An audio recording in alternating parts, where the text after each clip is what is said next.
bienvenue dans cette nouvelle vidéo, une journée dans mon assiette en reverse diet et cette semaine je suis à 2100 calories. Donc je me rapproche de l'objectif qui est de 2500 calories par jour en maintien de poids. Donc je n'ai toujours pas pris de poids depuis le début donc c'est très cool, la reverse diet marche plutôt bien. Et là ça y est, cette semaine je commence à ne plus avoir faim et à bien ressentir la satiété à la fin des repas, ce qui n'était plus trop le cas ces dernières semaines vu que j'étais faible en calories. C'est-à-dire que maintenant je suis très vite calée et je suis obligée de limite de pas me forcer, ça va encore, mais je pourrais ne pas finir mes assiettes quoi. Mais si je veux atteindre mon objectif calorique, je suis obligée de le faire. Je pense que lorsque j'augmenterai encore mes calories, je jouerai un petit peu plus sur les lipides vu que c'est très dense en calories et très faible en volume. Je jouerai sur les lipides, je rajouterai de l'huile d'olive dans mes salades, je sais pas. Mais en tout cas c'est cool parce que je peux plus me faire plaisir que lorsque j'étais plus faible en calories. Donc j'arrête de parler et je vous montre tout de suite mon petit-déj. Donc mon petit-déj ce matin-là sera sucré-salé. En fait j'ai plein d'œufs dans le frigo, j'en ai acheté sans le faire exprès alors que j'en avais déjà plein. Donc cette semaine il va falloir que je mange des œufs. Donc j'ai décidé de me faire des œufs brouillés pour le petit-déj. Ça faisait trop longtemps que je m'en étais pas fait, en plus j'adore ça, les œufs brouillés. Et avec ça j'aime bien mettre pas mal de beurre, je trouve ça trop bon. Alors j'adore les œufs brouillés, par contre je déteste l'omelette. L'omelette rien qu'à l'odeur, vraiment ça me ferait vomir. Pourtant j'adore les œufs brouillés et tout le monde me dit que c'est bizarre parce que ça a exactement le même goût. Dites-moi en commentaire si vous trouvez que ça a un goût différent comme moi, parce qu'il y en a un que je n'aime pas du tout et les œufs brouillés j'adore ça. Et donc voilà. Petit-déj sucré-salé, très complet, qui contient des lipides, des protéines et des glucides. Et ce petit-déj m'a vraiment bien calé toute la matinée. J'avais limite pas faim pour ma collation après. Et pour ma collation, ça sera 20 g de noix de cajou comme d'habitude. Donc là, il y a 2 portions dans ce petit tupperware. Le déjeuner, je l'ai filmé vraiment vite fait parce que j'étais au travail. C'est tout simplement des pâtes de bolo. Ensuite, pour le goûter, je me suis pris un baked cookie de chez MyProtein. La base, ce sont vraiment les meilleurs cookies du monde.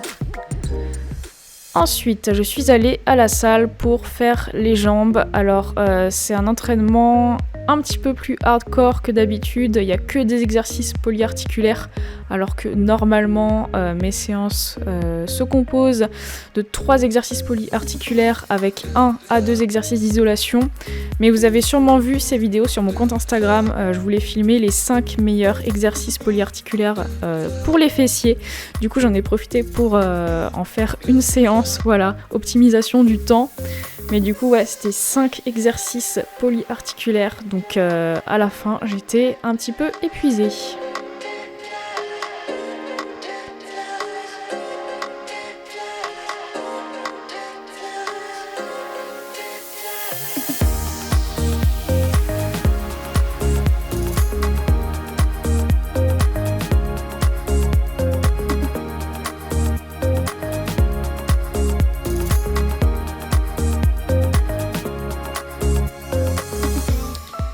Et ensuite, pour le dîner, je me refais une tournée d'œufs. Des œufs durs cette fois, alors ne vous inquiétez pas, c'est pas tout ça pour le dîner, ça c'est pour la semaine. Donc je vais me faire une salade à base de concombre, de riz, je vais rajouter de l'emmental et des croûtons, avec bien sûr du vinaigre balsamique comme d'habitude. Donc c'est vrai que je me fais souvent des salades de ce type-là, mais c'est vraiment un de mes plats préférés, c'est super simple et rapide à faire, en plus c'est frais, c'est de saison, ça cale bien, donc c'est vraiment top.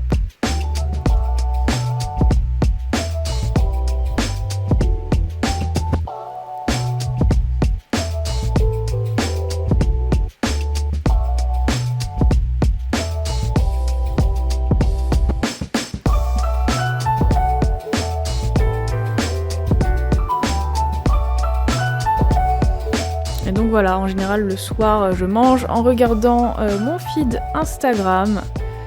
Et après cette salade, il me restait un petit peu de calories, du coup je me suis prise de la Ben & Jerry cookie doux. J'en ai vraiment pas pris beaucoup, genre 50 grammes, histoire d'avoir une petite touche sucrée et de remplir mon objectif calorique. Bon bah là j'ai terminé de manger, il est genre 22h et il me faut un tupperware pour aller bosser demain. Donc je vais vous montrer ce que je me fais. Donc en fait j'avais déjà préparé 3 tupperwares de pâtes. C'est des pâtes semi-complètes pour info. Enfin honnêtement moi je m'en fous que ce soit des pâtes complètes ou pas, mais c'est ce que j'avais en vrac. Je me suis fait 3 tupperwares comme ça. Je suis désolée si on entend des enfants derrière, mais il y a des enfants qui jouent dans le quartier. Donc je me suis fait des pâtes comme ça, donc je les ai faites dimanche celles-ci. Et là je viens de me faire des poivrons que j'ai grillés avec des herbes de Provence, de l'huile d'olive et du curcuma.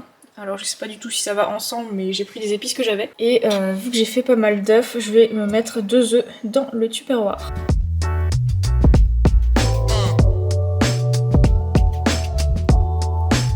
Je suis trop contente, il y a 2 jours je me suis acheté ceci. Donc qu'est-ce que c'est? Ça ressemble à une poubelle.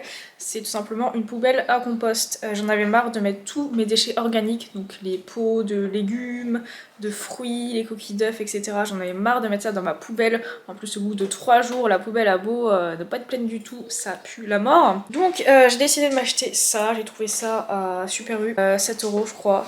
Donc mais je pense qu'on peut utiliser n'importe quel seau avec couvercle.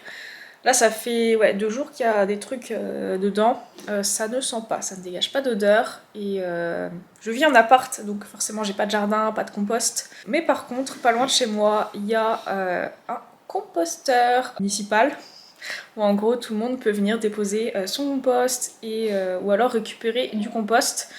Et vu que je passe devant le matin lorsque je vais marcher, j'aurais juste à emmener ce petit seau pour le vider dans le compost municipal. Voilà, c'était la petite astuce écologique du jour. Ça fait un moment que je voulais m'acheter ça. Bah, je suis contente puisque c'est chose faite. Bon et bien voilà pour cette journée dans mon assiette à 2100 calories. Ça change la vie d'être aussi haute en calories. Mais bon, l'objectif n'est pas encore atteint. L'objectif c'est 2500 calories par jour en maintien de poids pour rappel. Si vraiment j'ai un conseil à vous donner, c'est faites une reverse diet pour augmenter votre métabolisme. Vous ne prendrez pas forcément de poids en faisant une reverse diet. Parce qu'en fait, vous êtes peut-être pas mal à m'envoyer par message ou alors par commentaire YouTube me dire que vous mangez très peu de calories, que vous n'arrivez pas à atteindre vos objectifs. Bah en fait c'est tout simplement que vous n'apportez pas assez d'énergie à votre corps, que aussi vous êtes frustré, du coup vous avez tendance à craquer et faire un peu n'importe quoi avec votre alimentation, ce qui fait que vous n'atteignez jamais vos objectifs. S'il vous plaît, arrêtez de faire des pertes de gras ou quoi. Alors certes moi j'en ai fait une, mais après j'étais déjà assez haute en calories de base et j'ai aucun problème avec mon alimentation et mon poids, donc c'est pour ça que je me suis permise de le faire. Mais si vous avez des soucis avec votre poids, si vous avez des soucis avec votre métabolisme, si vous mangez peu de calories, ne cherchez pas à perdre du gras. Je sais c'est l'été, mais changez d'objectif. Ayez pour objectif d'avoir un métabolisme qui carbure. Dans la vie de tous les jours, ça vous changera la vie. Déjà, vous prendrez moins de gras facilement, vous pourrez plus vous faire plaisir, vous serez plus épanoui dans votre alimentation, vous ne serez pas frustré, vous sentirez moins la faim, vous ressentirez la satiété, vous serez capable de manger à votre faim et de pas trop manger, je sais pas si vous voyez ce que je voulais dire. Et aussi au niveau de votre humeur, ça va grave changer votre humeur, vos performances sportives, votre libido aussi, ça joue beaucoup là-dessus. Vos capacités intellectuelles également, vraiment, avoir un métabolisme haut, c'est la vie. Et avant de tenter quelque objectif que ce soit, assurez-vous d'avoir un métabolisme qui carbure, sinon vous allez galérer et vous risquerez de ne jamais atteindre vos objectifs. Voilà, c'était le petit conseil de cette vidéo. En tout cas, j'espère que ce genre de message vous aide si jamais vous êtes dans le cas que j'ai cité. Donc sur ce, je vous fais de gros bisous. N'oubliez pas de vous abonner à ma chaîne, de mettre un commentaire et de liker la vidéo, ça me ferait super plaisir, ça me permet de soutenir ma chaîne. Et donc je vous dis à très bientôt pour une prochaine vidéo.